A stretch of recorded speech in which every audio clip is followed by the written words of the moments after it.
মাধ্যমিক পাস করে গেছি, এইচএস পাস করে গেছি, আবার কি চাই? আর আমাদের মতো সাধারণ ছেলেদের আর পড়াশোনা করে কি হবে? পড়াশোনা তারাই করবে যাদের বুদ্ধি আছে, ব্রেন আছে, যাদের টাকা পয়সা আছে। তারা, আমাদের টাকা পয়সা নেই, আর আমরা তো ভালো স্টুডেন্ট নয়, তাই পড়াশোনা করে কি হবে? চল কোনো ইনকামে যাই, বা কোনো কাজ করি, বা কোনো কাজ শিখি। এই হয়ে গেল অতি সাধারণ স্টুডেন্টের আজকাল বক্তব্য। আমরা যদি জগতের দিকে তাকাই তাহলে আমরা দেখতে পারবো কোনো কিছুই কিন্তু পূর্ণাঙ্গভাবে করতে হলে আগে নিজেকে স্বাবলম্বী করে তুলতে হয়। মাধ্যমিক এইচএস করেছো, কতটা বয়স হয়েছে তোমার? 16 কি 18? কতদিন বা তুমি জগৎটাকে দেখলে? কতটাই বা জগৎ সম্পর্কে উপলব্ধি করতে পারলে? এমন কিছু না, তোমার থেকে অনেক বেশি আগে আগে এসছে তোমার অভিভাবক, বাবা মা। তারাই জগৎটা এখন ঠিকমতো চিনতে পারলো না, আর তুমি এইটুকু বয়সে এইটুকু ডিগ্রি অর্জন করে চিনে নিলে জগৎটাকে। মনে রাখবে, স্রষ্টা পৃথিবীতে যে বস্তু বা বিষয়, যে জিনিসগুলো দিয়েছে সেগুলো কিন্তু কেউই সরাসরি ব্যবহার করতে পারে না। ব্যবহার করতে হলে তাকে ব্যবহারের উপযোগী করতে হয়। এমনিতেই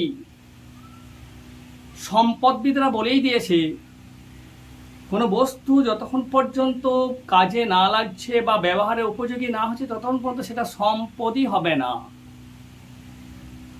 এক্সাম্পল, মোটরসাইকেলের তেল তোমরা সব ভরছো, হঠাৎ রিফাইন তেলটা পেয়ে গেলে? ইম্পসিবল।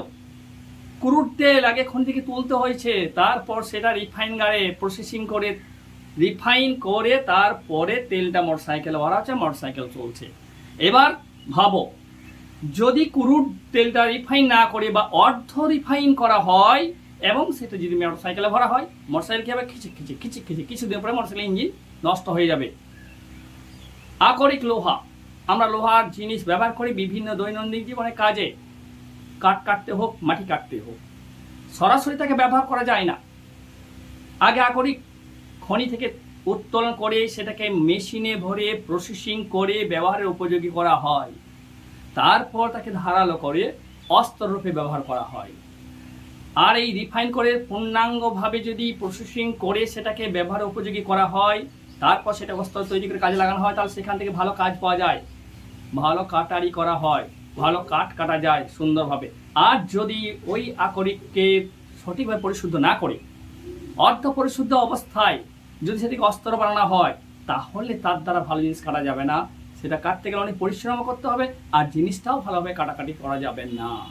আমার বক্তব্য তাহলে, নিজেকে কিছু করতে হলে আগে নিজেকে পূর্ণাঙ্গভাবে গড়ে তুলতে হবে, নিজেকে স্বাবলম্বী করতে হবে, নিজের সেলফ কনফিডেন্ট বাড়াতে হবে, নিজেকে স্ট্রং করতে হবে। আর এসব করতে হলে দরকার কি?